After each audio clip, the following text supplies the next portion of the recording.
จังหวะตกหลุมรักเป็นอย่างนี้เสี้ยววินาทีที่ได้พบเธอจังหวะเธอ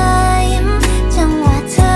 คัดมันดูเหมือนโลกหมุนช้าลงกว่าเดิมจังหวะตกหลุมรักเป็นอย่างนี้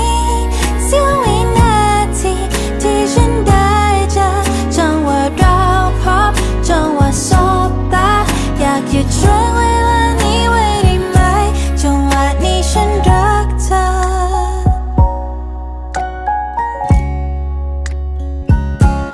คือเธอใช่ไหม